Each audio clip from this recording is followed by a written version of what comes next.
Hello,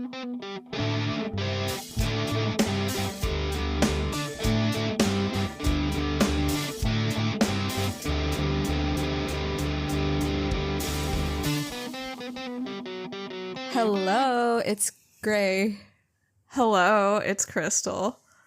Hi, it's Wanni.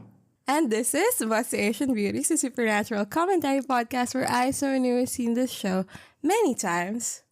And I, someone who only knows the show through social media, discuss every single episode of Supernatural from start to finish. Also, we are all Asian. All Asian. So for today's episode, we will be discussing our post-season thoughts for season 5. And we have a very special guest. Everybody say hi, Wanni. Hi, Wanni. Hi. So this is our friend Wanni. And before we start, Wanni, we need to interview you. We need to know your life story and everything. No, I'm just kidding. We just regarding Supernatural. Yeah, just regarding Supernatural. We don't care about anything else. When did you start watching Supernatural? I started, actually, it was like kind of a funny story. Like, COVID was happening, and my mom was just getting into like binge watching shows. And she was like, I started watching the show, and it's very scary. She doesn't like horror. And she asked us to watch with her. I'm like, hey, wait, that's Supernatural, because I know it from like the Super Hulk era. And I didn't want to watch it. Of course, them. yeah. Like when it was popular, I didn't want to watch it because it was horror. But then I watched it with my mom and my brothers. Then my cousins joined in. It was also around Ramadan, so it was like a big family gathering thing. That's so actually fun. That's so different from me and Crystal's experience with the show. So it really is a family affair. That's kind of wild. The funny thing was that my mom was the one who wanted to watch it, but after we finished it, everyone moved on, and I stayed hyper fixated on it for like years. Yeah, sometimes it does happen like that. Did you feel like your opinions differed from your mom's a lot?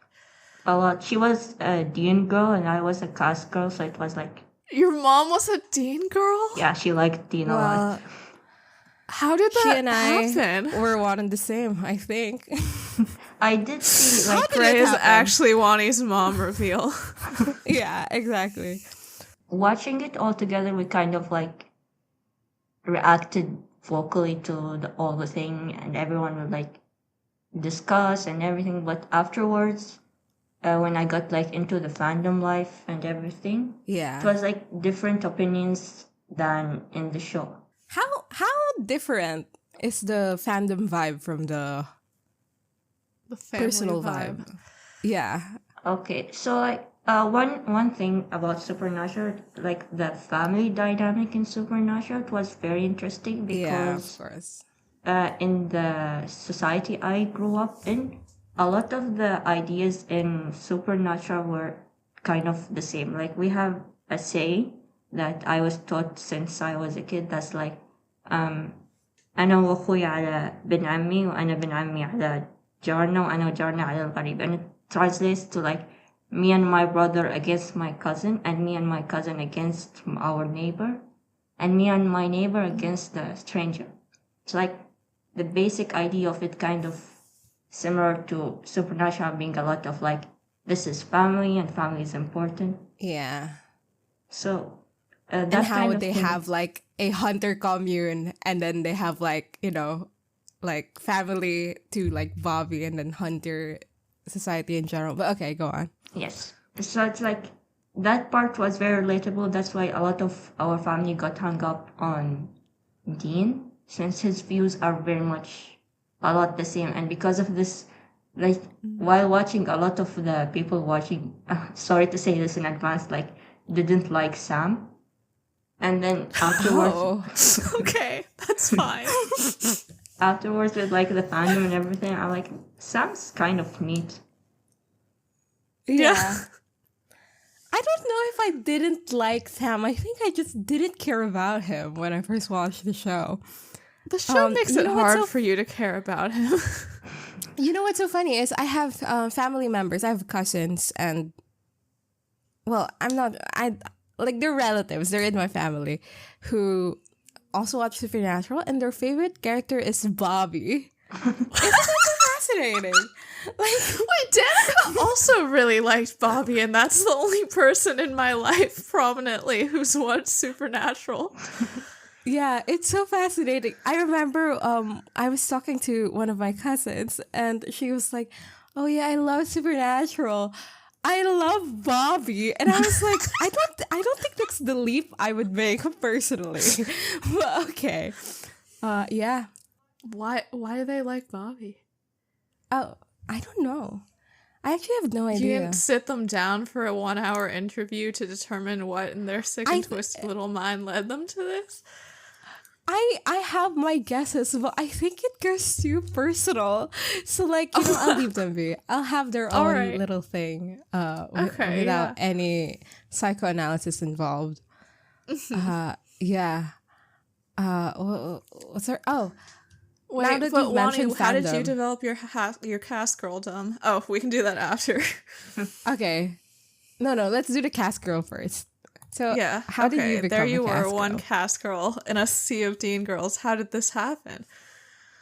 Okay, another funny thing. I knew Cass from first because like fandom exposure, but I thought like it was like Sam and Dean, and Cass and Dean are like Sam and Dean. I was so confused about it. And then later on, like Cass showed up, and I was excited about him showing up because like, what's the deal with this guy? And he's like, I'm an angel, and like all my family are like astaghfirullah, like because it's considered like a big thing to show like angels and everything. And then the Honey Cass arc, and like I liked him like normally, but then Yeah. the Honey Cass arc showed up, and I was like, okay, I'm obsessed with this guy. That is Yeah, a very I fascinating actually- arc to do that with. Which I think you've talked to Crystal with before. I'm pretty sure. Honey Cass, yeah, Maybe? I was upset about it, but he talked about like bees, and I'm like, oh, this guy's neat, he gets it. This is true. You are the It's bee true. guy in my life, and I think in everyone's life.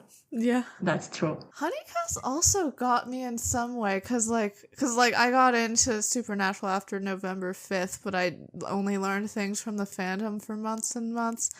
And like, I think I liked Cass like a normal amount, or as much as one can when one has never seen footage of him, until I watched like a video compilation of like his scenes. I think it was like a video called like cute cast scenes for when you're sad or something like that. And Honeycast featured very important. prominently in that video. And like, cause that was my first video exposure to Cass besides the confession. I just thought that was how he was like always. And I was like, what a fun guy. Love this guy. How about fandom? For the unaware, Wanni is a fan artist and in like many ways. So yeah. What's that experience like in the Supernatural fandom? Supernatural fandom was interesting because it was like my second fandom, but also my first like big fandom. At first, I was just like stalking, reading fan fictions, seeing fan art, and then like started sharing fan art. I also my first fan fiction was an SPN fan fiction, so that was like Yeah. interesting. And it was very fun. I was mostly involved with the cast girl fandom, and okay, maybe no one knows this, but I'm not much of a Destiel shipper. Mostly ship Crossfield. Hell yeah. Oh my god, we Hell need to talk yeah. about Crowley. Yeah, I love Wanni that is guy. the Crowley fan in my life as well. How's that going? Okay, I want to ask first, actually. How were you feeling like every time I brought up Crowley before we actually met him in the podcast? And I was like, I hate that guy. I don't like that guy at all. And then like when he showed up, he's wonderful. I got very excited about it. Like whenever you talked about Crowley, especially when you, which episode was it? When you were like opening the episode, and you're like, I love Crowley. I'm like, yeah, that's it. Yeah. So you always Massive had change of faith heart. that Gray would come around. Yeah, he's a charming guy. I love him. Yeah, he is. That's the thing. I think I was not charmed by him in the past.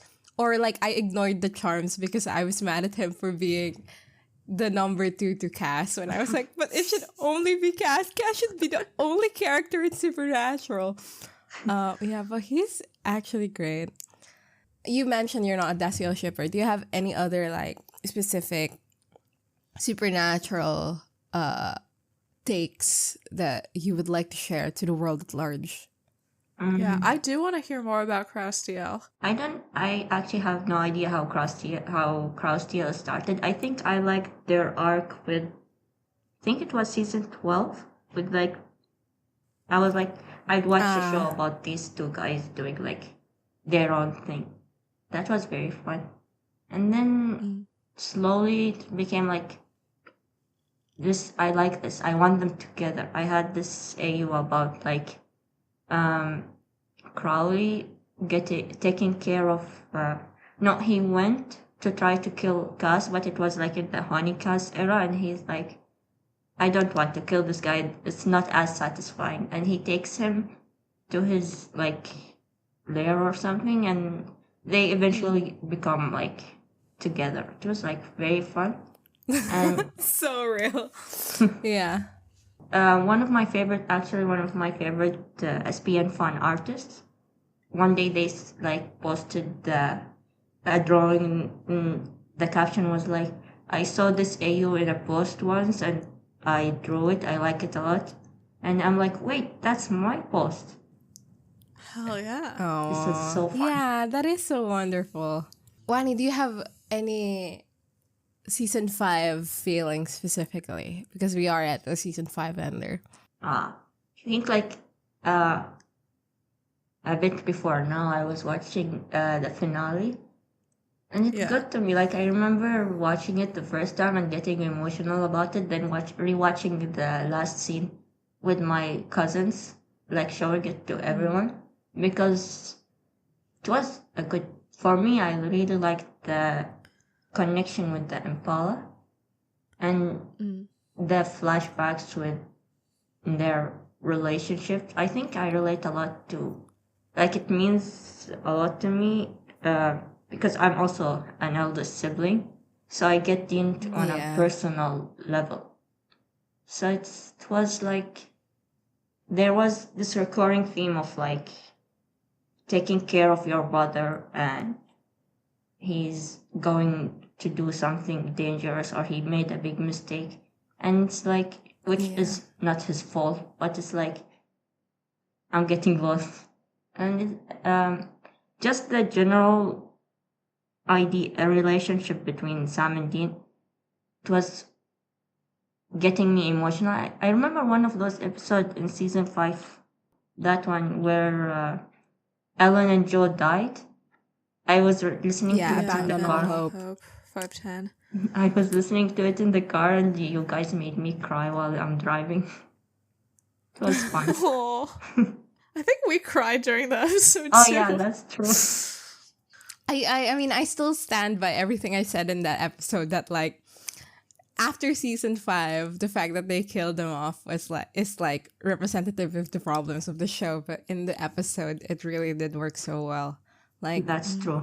it was a storytelling beat that I think it gets to everyone. Like it has never not gotten to me in my years of watching Supernatural. I think season 5 was supposed to be like the last season or something. Yeah, I think that was. Yeah, the it initial was. plan. But they wanted to keep on going, and now we have 10 more seasons. That's actually crazy. It went on for 10 more seasons after the planned end. Like a demon kill. Literally. Exactly.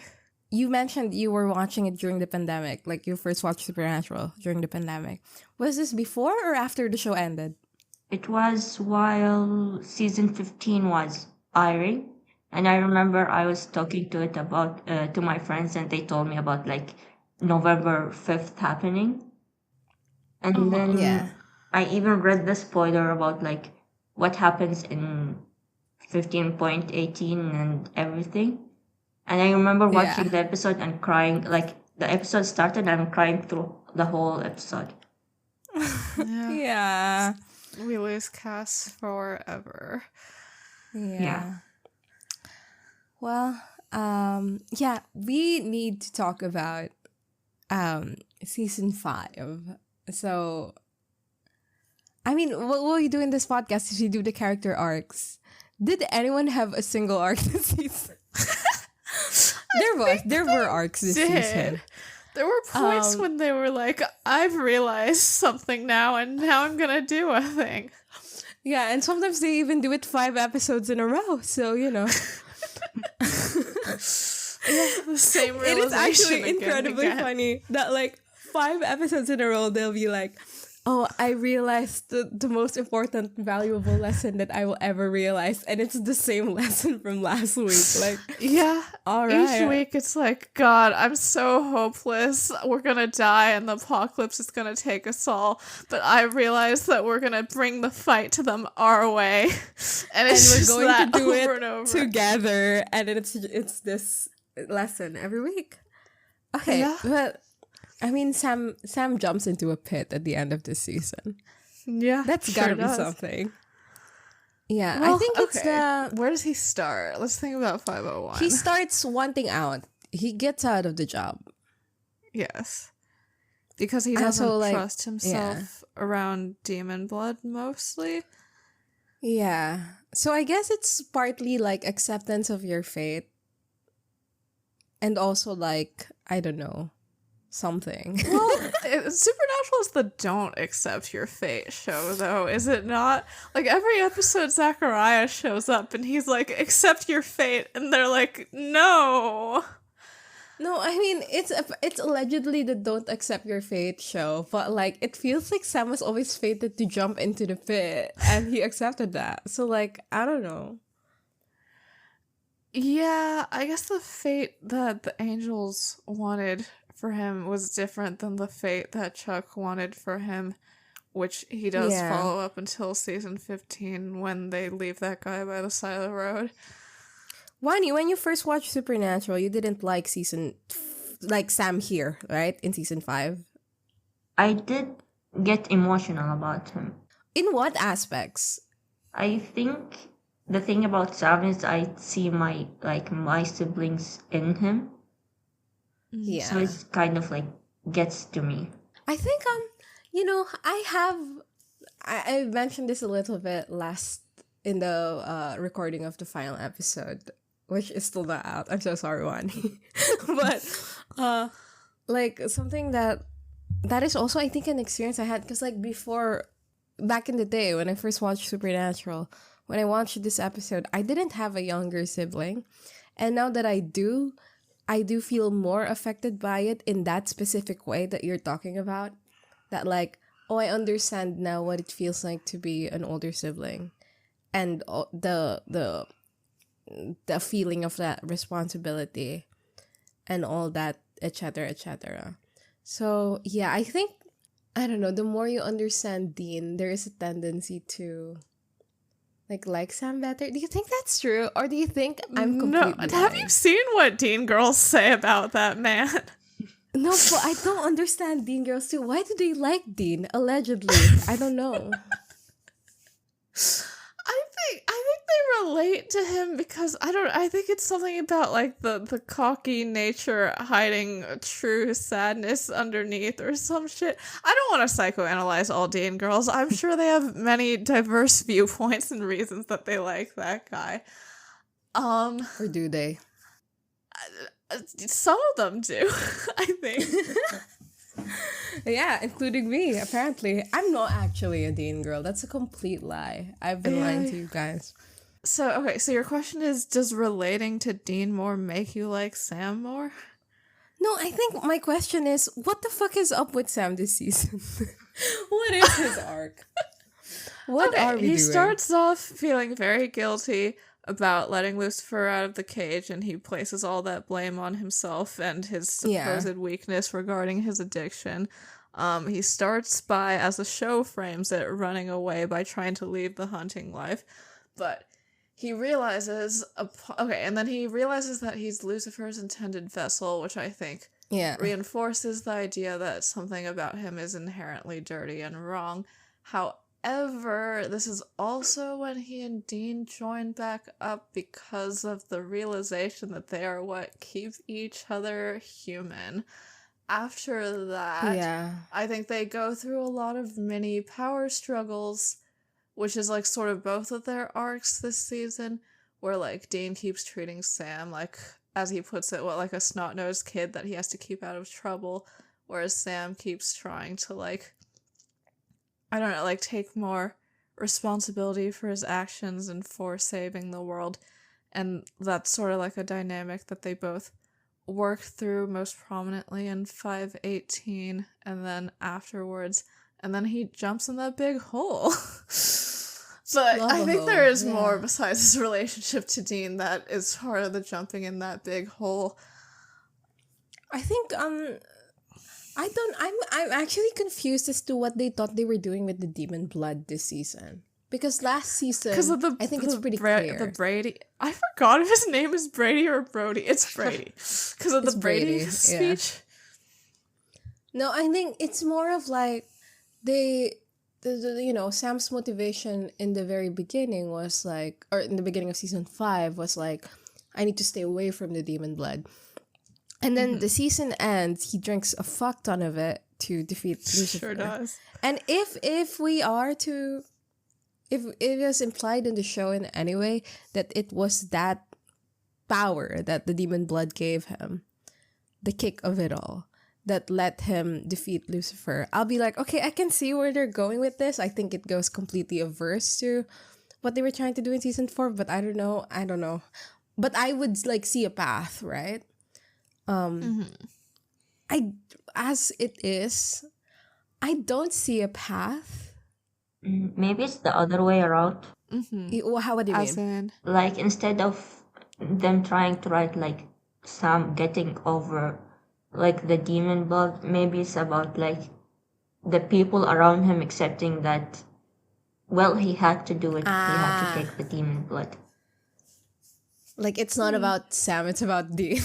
Like, it's the vibe. I guess. that is how the show is.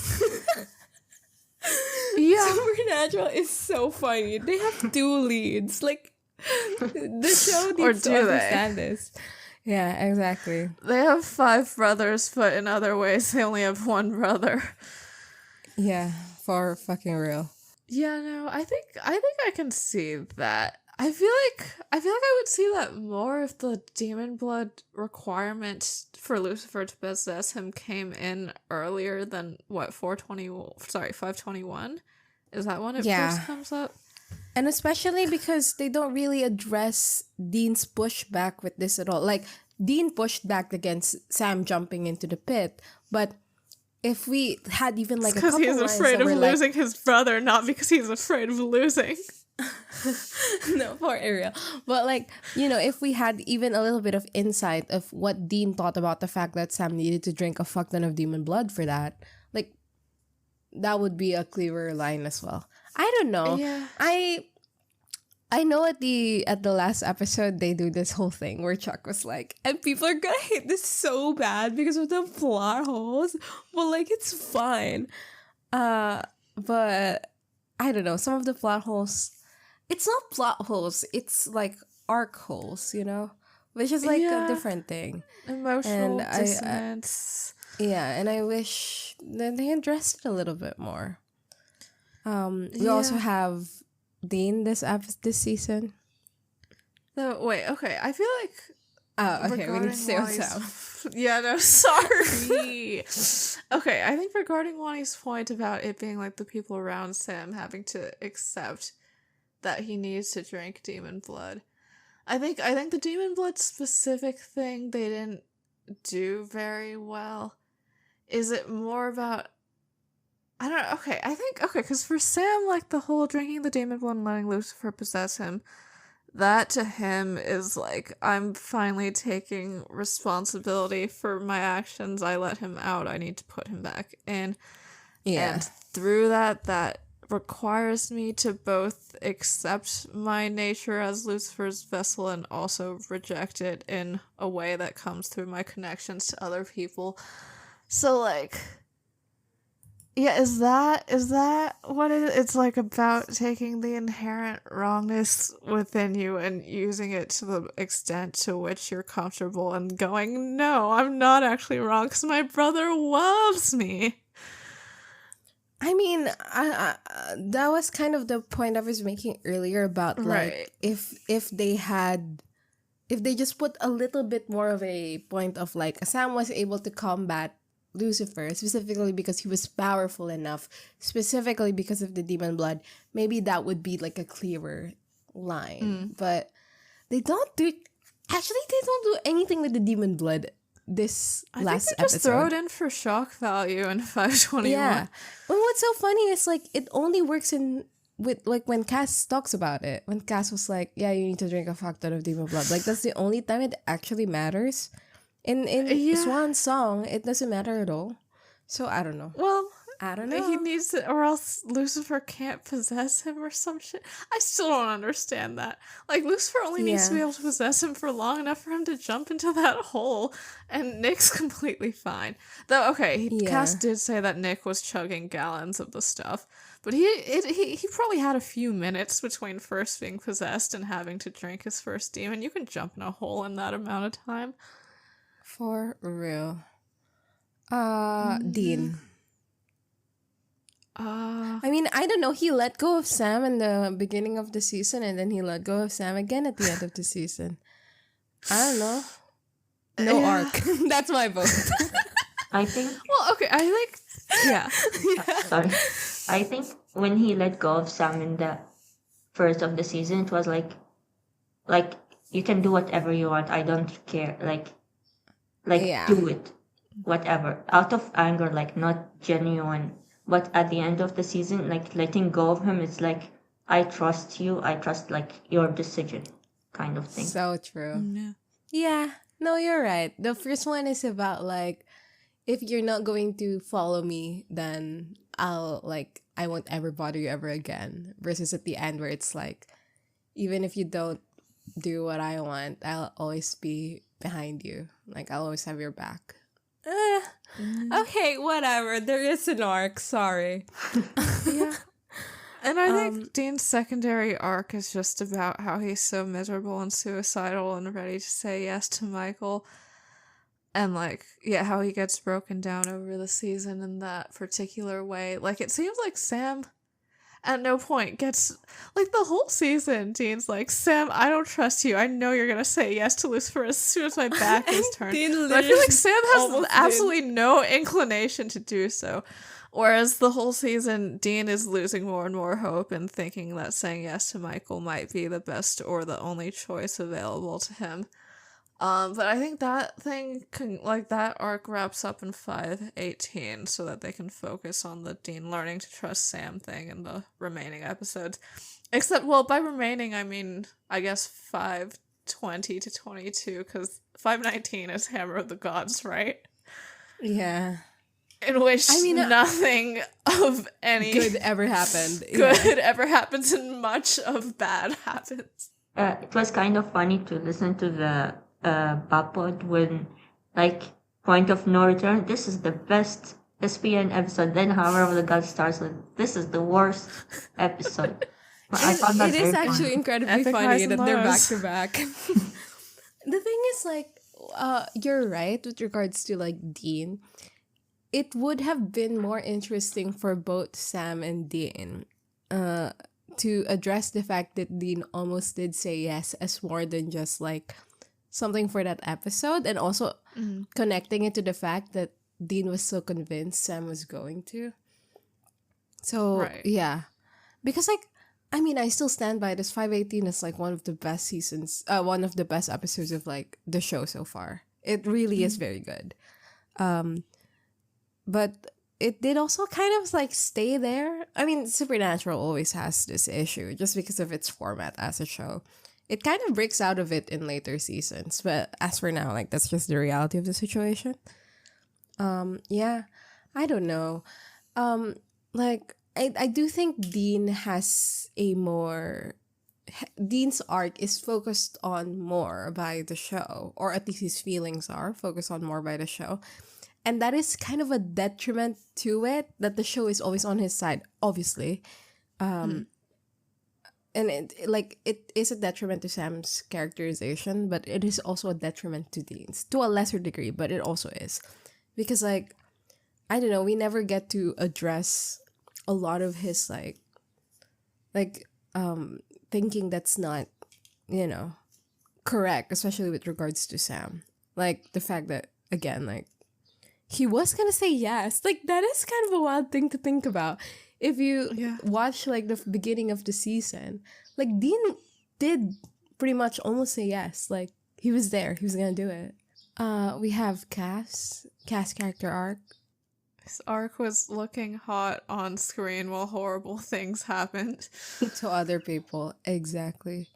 Also to him, honestly. Terrible things also did happen to him. So sorry for erasing your suffering, Cass. Before 501. Like, I don't think additional horrible things happened to him. Well, no, he did find out that God didn't care. But then he found out that God did care, so it worked out for him. I think, honestly, the season 5 arc for Cass is the clearest one. Like, it's the one where you most know what they were doing or what they were trying to tell you. I do think he was an angel with a shotgun fighting till the wars won. Yeah, and that he, lost his religion or whatever. There's a song called that, right? Losing my religion. Yeah, I've never heard it, and I would never will. But yeah, like, I feel like the thing with Cass this season is his arc isn't over, because that arc is the main point of season 6, like the continuation of this.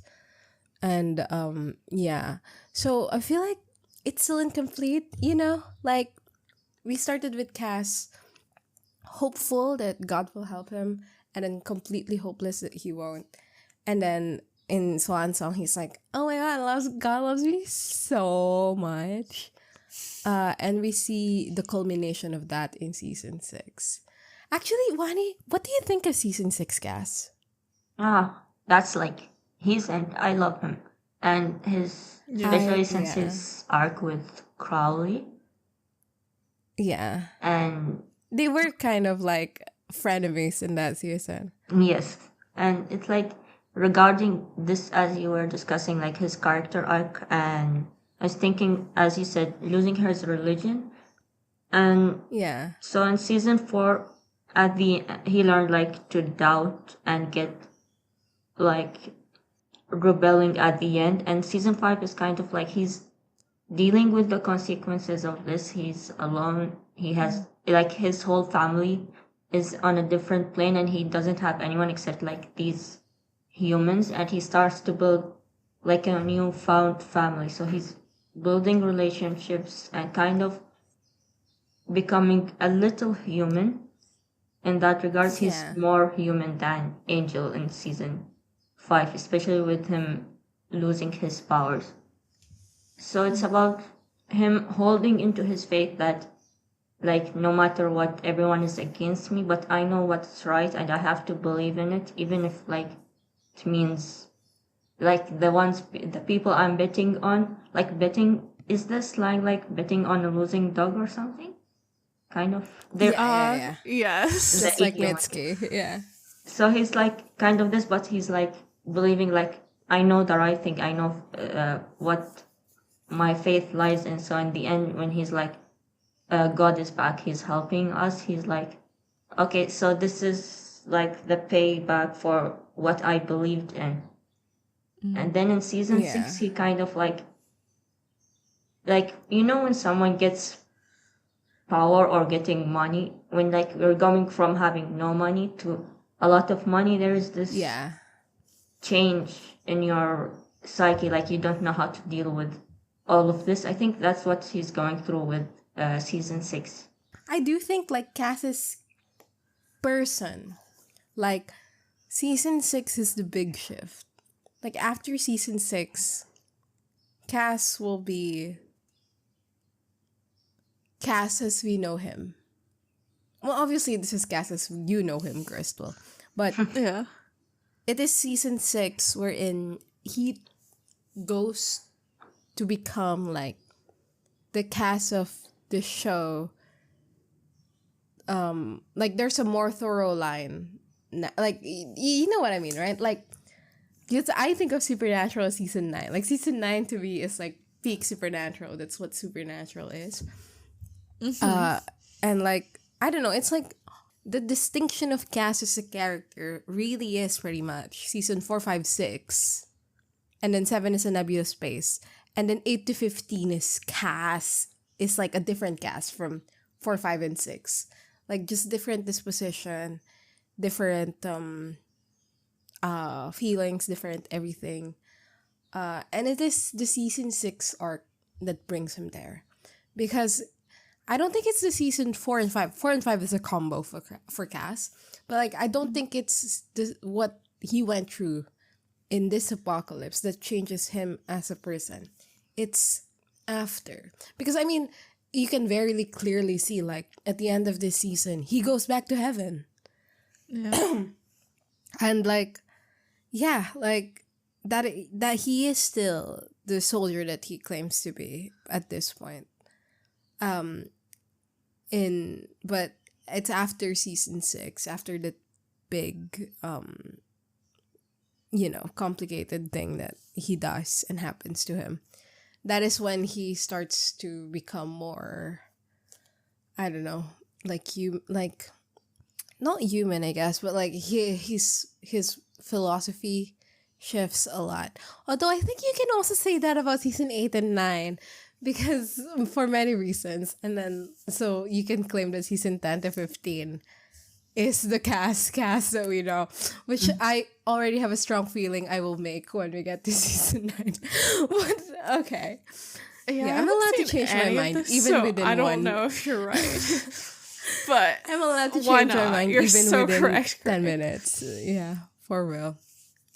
Okay. So wait, when you say that the season 6 is what makes Cass what he is it in the way that season 4 makes Sam what he is because he like goes super ambition and reaches his like full power or whatever, and then he spends like the rest of the show feeling bad about it?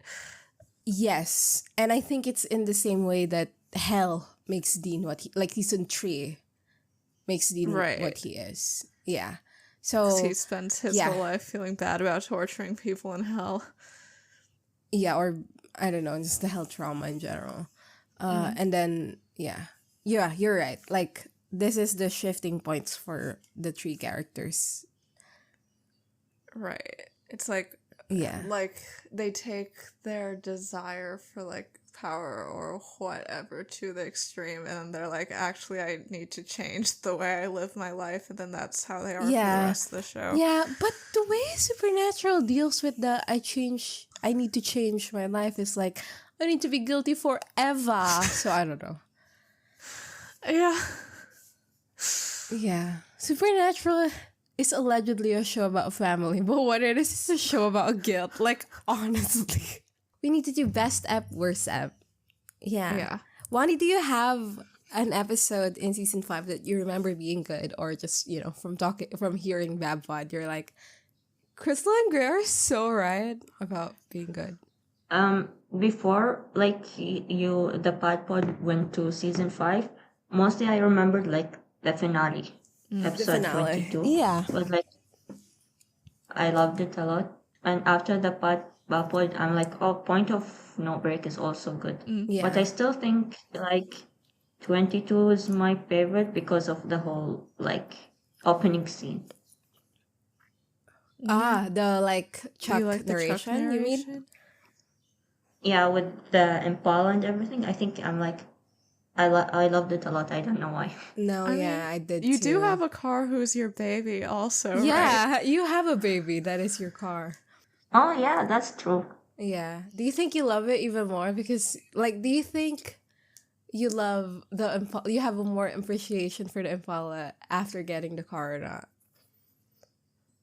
I think before getting my car, I was like, what's Dean on about? And then after I got my car, I'm like, oh, that's my baby. Yeah. That's true.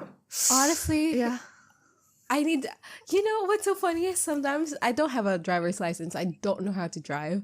But sometimes I'll be like, I think I need to learn how to drive so I can have a baby, just like Dean Winchester.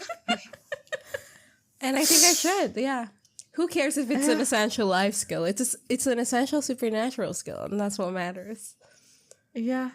That post about how if you need Naruto encouraging you in your head to brush your teeth, then go for it. Yeah, Datebayo, or whatever that post says. I've never watched Naruto. Yeah, I've never watched Naruto. Yeah.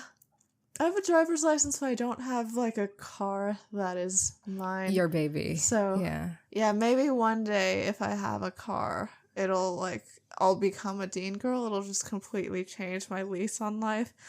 Because being an older sibling and having a younger sister has not made me like or relate to Dean in any way whatsoever. I think I need the car for it. Yeah, you need the additional car. You need a leather jacket also. I think that's the one that completely I have a changed leather me. jacket.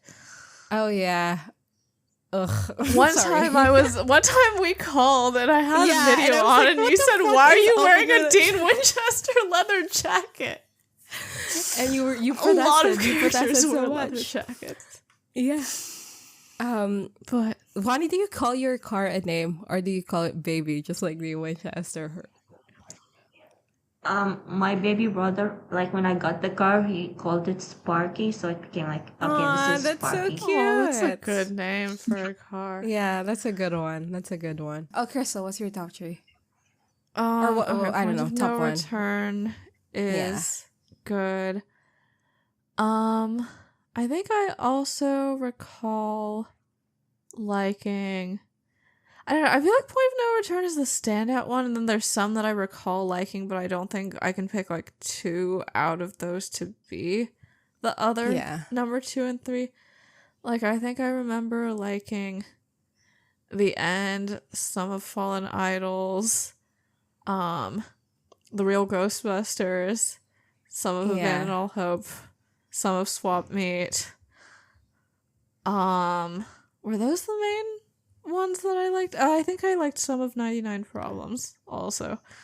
Yeah. I think season 5 we didn't really have a disagreement on quality of episode or like whether we like it or not, like we would in previous seasons. I think this season it's the same thing for me. Love Point of No Return. It really was very good. And like it's a standout for a reason, and I think it's a standout in the show in general. I love this episode. But other than that, I would say I liked Real Ghostbusters. That was the sleeper one. Like I didn't expect that at all. Like I mean everybody knows that Point of No Return is an iconic episode. I think it's just the surprise is in how good it was. But like I thought the Real Ghostbusters were like completely bad. And then we watched it. It was I heard good. it was So corny, tired, and played out. Yeah, and that was good. It was amazing. I also quite like, I would say, 99 Problems. We talked extensively about the issues of misogyny in that episode. But the concept of the episode of like how real people were affected by the apocalypse was interesting to me. And something that I think Supernatural would benefit touching on more, just in general. I think many of the other episodes, it's like season 5 has a lot of iconic episodes. Some of them are just like, I thought they would be amazing, and then they were just fine. Yeah, Dark Side of the Moon was a big disappointment. Big, massive disappointment. I would say changing channels too a little bit. Yeah. So that was something quite sad. Anyway, speaking of worst episodes, obviously there's Hammer of the Gods. Oh yeah. Definitely the worst one. Yeah, egregiously bad. Sam Interrupted, egregiously bad.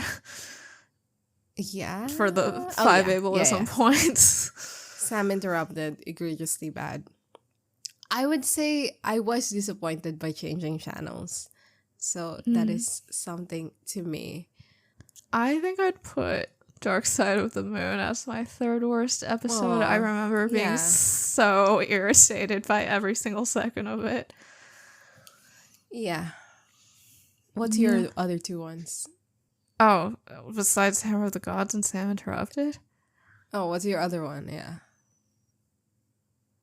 Okay, sorry. Whatever. That's 3. Yeah. So true. Well, Wanni, what was your least favorite episode this season? Hammer of the Gods. Yes, that's one. Yeah, no surprise there. Any others you remember disliking? One. Dark Side of the Moon. I only watched it once and I can't rewatch it again. I can't get anywhere near it. Even if I see someone talking about it, I'm like, nope, not going there. Why? Yeah. Like which specific part of the episode? I think there was, if I remember correctly, there was like a part where they were going through their good memories and like all of Sam memories didn't have Dean in yeah. them. Yeah. Kind of. Yes. So like that one got me, like, for obvious reasons. It makes Yeah. sense, but like for me it got me on a personal level and I was like, nope, I don't want to think about it. Yeah. I mean, I think in the Swan Song episode, because Crystal wasn't participating, talked a lot about like what that like Sam and Dean's relationship is like from Dean's perspective in a way that like shows benevolence to Dean. And yeah, that is, I think after Swan Song, I have a lot more understanding of Dean's perspective. Like, because I think in Dark Side of the Moon, when we talked about it, it was very much like, oh, hate Dean, so annoying, something. But like, yeah, I don't know, it's complicated. And Supernatural doesn't do well with the complex, I think. Like, especially with Sam and Dean, because of how egregiously they take Dean's side. If you like Sam more, you'd probably hate Dean a lot, right? Which is like so not conducive to what they are actually trying to show, which is that shit is complicated. Like family shit is complicated. So yeah, I don't know. I kind of like Dean. And Well, like you're allowed like, to have your yeah. opinions. And it's not a matter of like thinking he's right or thinking what he's doing is correct. It's just a matter of I can conceptualize where he's coming from, and I think the show does him a great disservice for treating it like the first kind, which is that everything he does is on the right. Right. Yeah. Because then they're not like grappling with the complexity and nuance of his character. Is that the point? Yeah. Next, we have to do Crystal. It's your time to shine. We need to do the spreadsheets. Spreadsheets. Okay. I swear to God, sheets. everyone skips this section of our episodes because they're boring. Okay. So No, they listen to it because they want to hear me win, which I do and will. well, now they're gonna skip it. They know now. Or maybe I will lose. This is like what people listen for. Listen till the end. Yeah. Okay, well, we start with the misogyny, racism, and homophobia points section of our Bad Pop stats. So, the episode with the most total points is, of course, Hammer of the Gods. If we add in our bonus ableism points... Oh, okay, and also Hammer of the Gods wins at 8 total points, 5 of which come from racism. And that is also the highest racism count of any episode in season 5. To no surprise. If we count the bonus ableism points, we have 2 episodes following Hammer of the Gods at 7 total points, which are 2 Minutes to Midnight, 521, and Sam Interrupted, 511.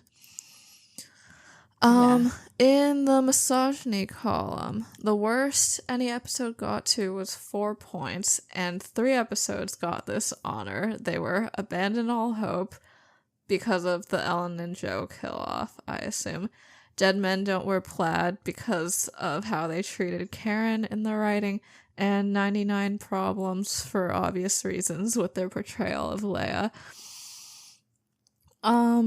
Racism, as I mentioned, 5 points to Hammer of the Gods. Closest to that, there was one episode with 4 points, which we gave to Fallen Idols because of the woman who spoke Spanish and their portrayal of Mahatma Gandhi. Homophobia-wise, the most any episode got was 3 points, and we gave that to both 521 and 522. I think 521 because of the Cobby Kiss joke, and 522 because of when Dean calls Cass, I forgot the specific phrasing, sissy, but I sissy think, was yeah. in there. It was junkless sissy, that's what it was. Yeah, so those are our big winners in those categories. If we break this down by writer, so we have 7 writers who were throughout this season who were on more than one episode. Eric Kripke had the highest average misogyny count per episode at 3 points on average, tied with Nancy Weiner, who never wrote an episode individually, but wrote one with Sarah Gamble and one with Kripke, so you can see why she would have ended up with a high average misogyny. The combo of all time. Obviously, Deb Laughlin had the highest average racism score, an average of 2 racism points per their 4 episodes that they wrote, meaning that they contributed a total of 8 racism points to this season. And the highest homophobia also goes to Eric Kripke at 1.83 on average. So for Is Sarah Gamble number 2?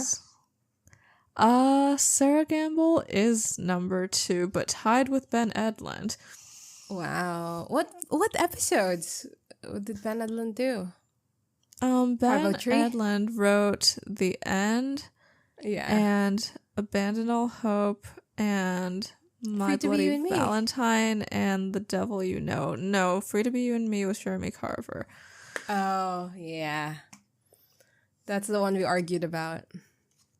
Yes. Sure is. And then nobody ever wanted to listen to our podcast ever again. Okay. Why did we give Abandon All Hope to homophobia points? I don't know. Oh, the Gotham. Was that the Gotham? Oh yeah, it's Cass. There we go. Looking at Crowley kissing that guy. Yeah. So Eric Kripke wins for the highest average total bigotry, an average of 4.83 bigotries per episode that he wrote, of the 3 that he wrote. However, if we add in the bonus ableism points, then Dab and Laughlin have the highest average bigotry per episode at 6 points on average per episode. So that's the writers. Moving on to IMDb scores. Wow. Wow, I wonder who won. I wonder. Wait, you won last season, right? I did win last season, and we theorized that it was because you guessed first and I guessed second, so I had you to benchmark off of. So this season we switched from me guessing first and you guessing second, and now you won. So it does seem like whoever guesses first has a disadvantage. I also won. I think I won in season 1, 2, and 3. Well, that may or may not be true. I wish I had a spreadsheet that I could check to see if that's true, but I simply can't. So, it is true. I think, it is true. Yeah. So, thank you very much. Yeah, season 4 is the only season that I've won so far. So, we're just returning to the same old, same old. If we take the average absolute difference between my IMDb guess and the actual score, I've got an average of being off by 0.295, and Gray is on average off by 0.273. So he does win that one. Yeah. I think what we should do next season is we go even and odd. Even and odd. Okay, So like switch all even who episodes, says it I go first. first. Yeah. Yeah, Wow, that makes the sense. real scientific discoveries happening in What's Asian Beauty Supernatural Commentary Podcast. So true. So both of us were the most off in our guesses for Hammer of the Gods, because we both thought they were Yeah. in the 7-point territory, and it's actually at a 9.0 on IMDb. I got one episode exactly right. I guessed Point of No Return correctly. You got 2 episodes correct. You guessed The Devil You Know 520 and The End 504 correctly. Yeah. Yeah, and The End is also the one where we disagreed the most, because I thought it was an 8.6 and you correctly thought it was a 9.1. The episode where we disagreed the most, secondly, was Point of No Return, where I correctly said 8.8 and you incorrectly said 9.2. Wow, really? Yeah. I love how I'm reacting to this like it's the first time I'm knowing this and like we already did it in the past. Go on. Yeah. If we do a breakdown by writer, the writer with the highest average IMDb score per usual, I think, is Eric Kripke. Has it been Kripke every single season? Probably. Just because of the type of episodes he makes. But also he did Yeah. really write a good one in The Real Ghostbusters. Like that is for real a good episode. It's true. Yeah, I'm looking back, and yes, he has consistently won the IMDb average each season, including this one.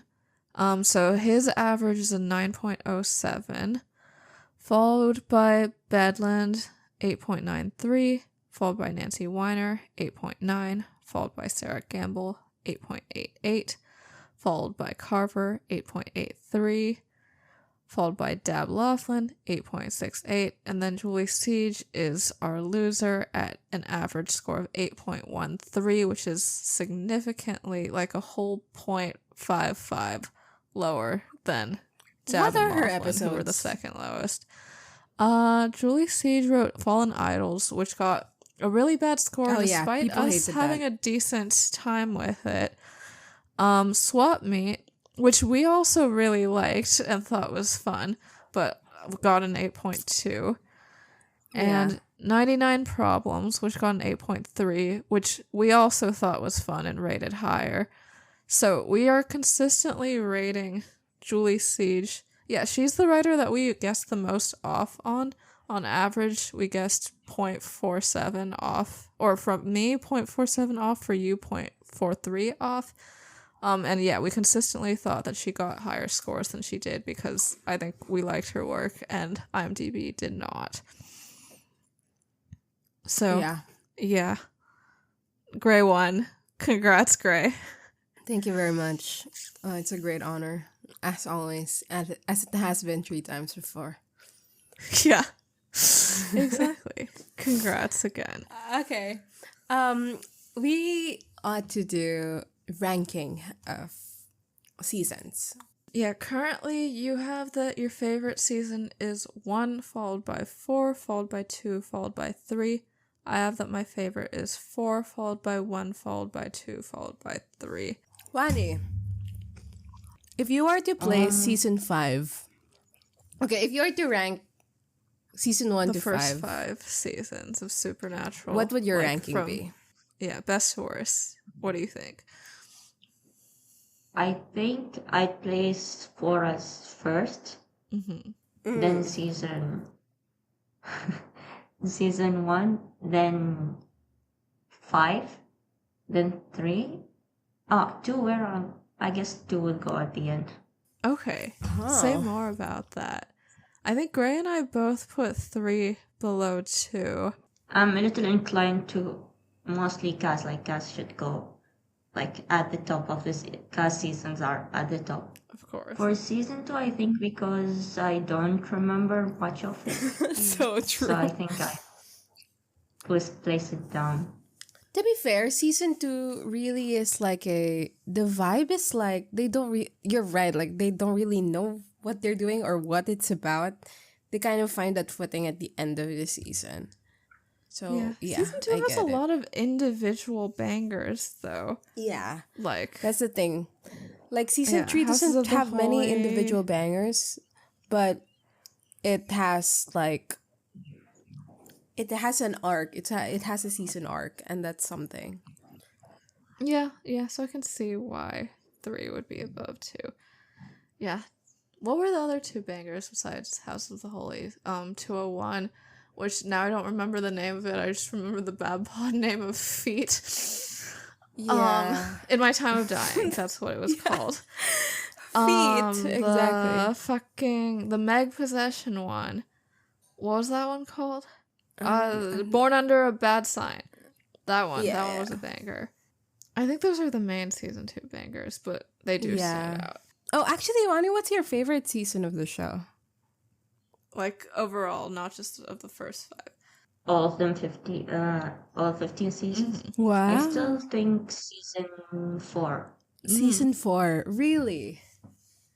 I Yeah, thought when you because- said all 15 seasons, I was like, wow, is Wanni making the very, very, very spicy take of they love all 15 seasons of Supernatural? but no, it's season 4, yeah. Season 4, really? Well, the like introduction of Cass, obviously.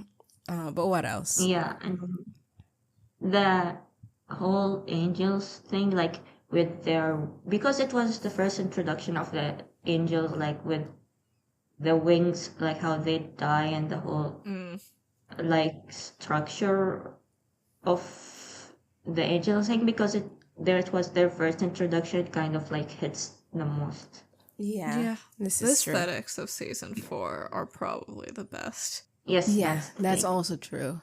Season 4 actually does look good. Like, I have been thinking about 401 Lazarus Rising recently, and how that episode like looks good. It looks good, and yeah, something that I'm not looking forward to for the rest of the show is the look of the show. you know, The coloring getting Yes. worse and worse. they kind of lose it after this one. Actually, they kind of already lose it in season 5, but you know, where would you play season 5, Crystal, in this little? I'm still list trying to of shows? figure it out. It's been so I have long one. since I've watched those earlier seasons. I'm a completely different person.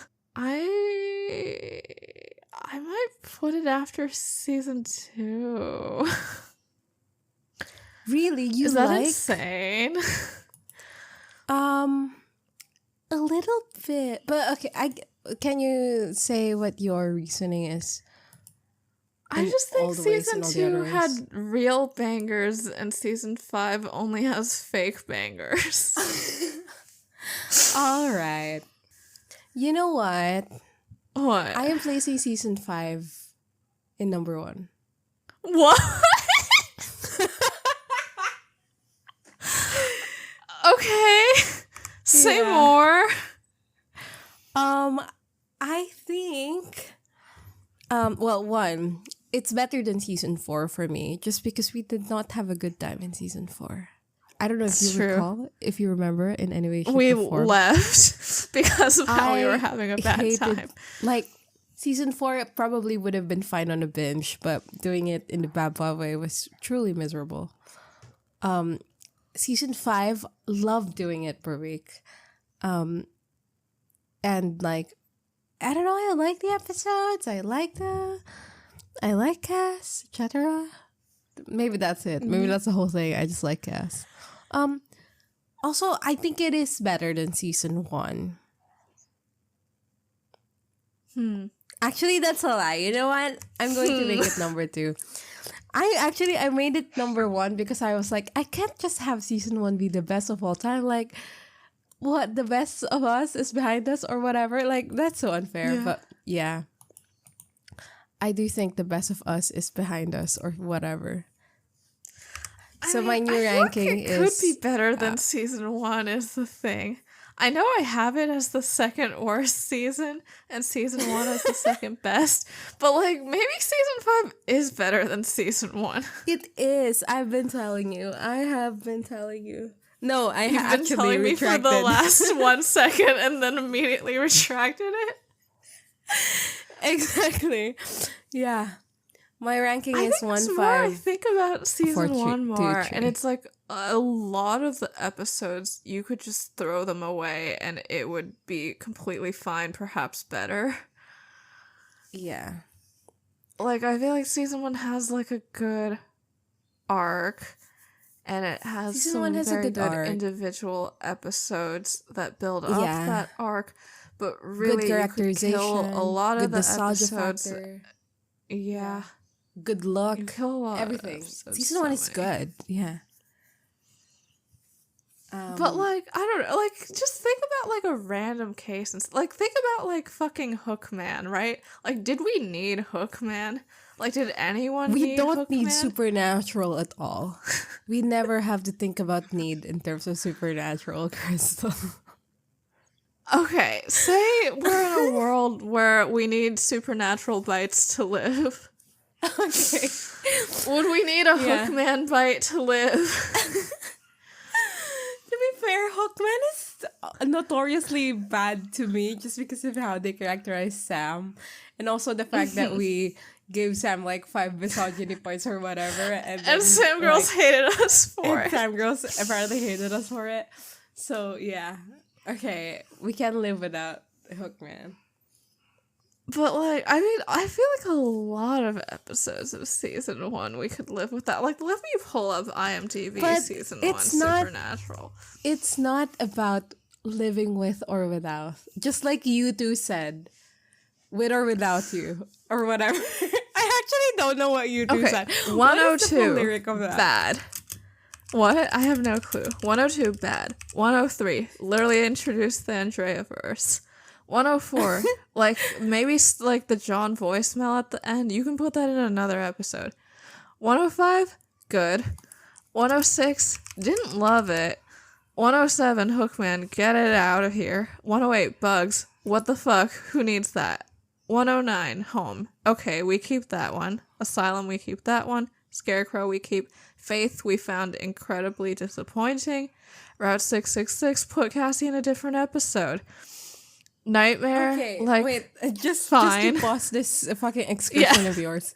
I thought the lyrics for you two's with or without you is I can live with or without you. Apparently the lyrics are I can't live with or without don't you. they which is mean the incredibly same funny. thing? Doesn't that mean the same thing as I can live with or without you? No, in I some can ways? live with or without you. It's like, I don't care about you. I can't live with or without you. It's like, I need you to live, but also you're like damned if you do, damned if you don't is the vibe. You know what I mean? Okay, I mean, okay, for the singer, like, it changes their mood quite a bit.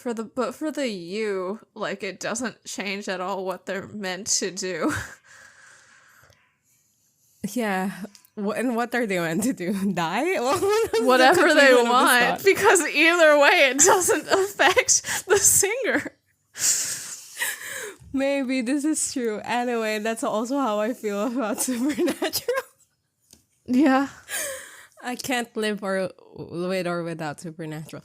Anyway, my point is, I think season 1, you don't have to defend yourself, Crystal.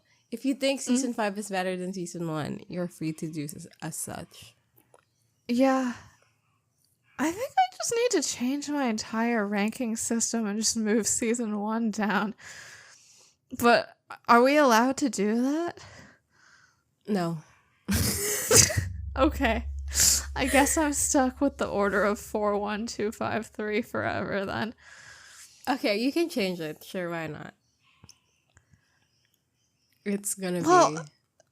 Season 1 is better than 2 and 3 though, but the thing is that 5 is better than 1 but worse than 2. So like this doesn't work out. Like Yeah, I think we need to I be think you plotting can create- these in like Yeah. 3D. I think you can create a wonderful formula for this, in Desmos or whatever. Oh my god, I haven't been on Desmos in forever. Desmos, baby, I miss you. Desmos doesn't do 3D, though. Wanni, any thoughts on our season rankings that you want to throw out there real fast? Well, would you say season 1 is good? What is your opinion on season 1? I think I like what they were going with. Like last night, I was thinking about the concept of God and supernatural. I think there was a post on Tumblr about how God works as a metaphor for father. I think also that's a little.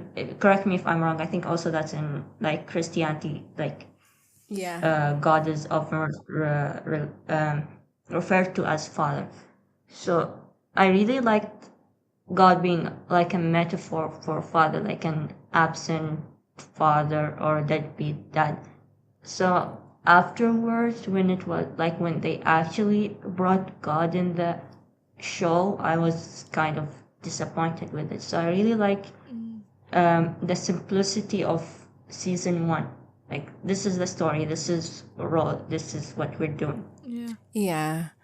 And I think there is something to the lack of certainty that they had about things. And, like they were uncertain about John, obviously, but they were also uncertain about everything.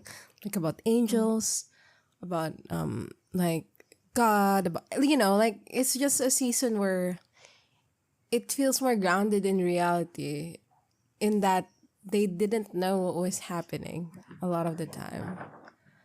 And we lose that in future seasons They just become because the Sam most and Dean. special guys in the world. Yeah, and also they, just the natural progression of competency.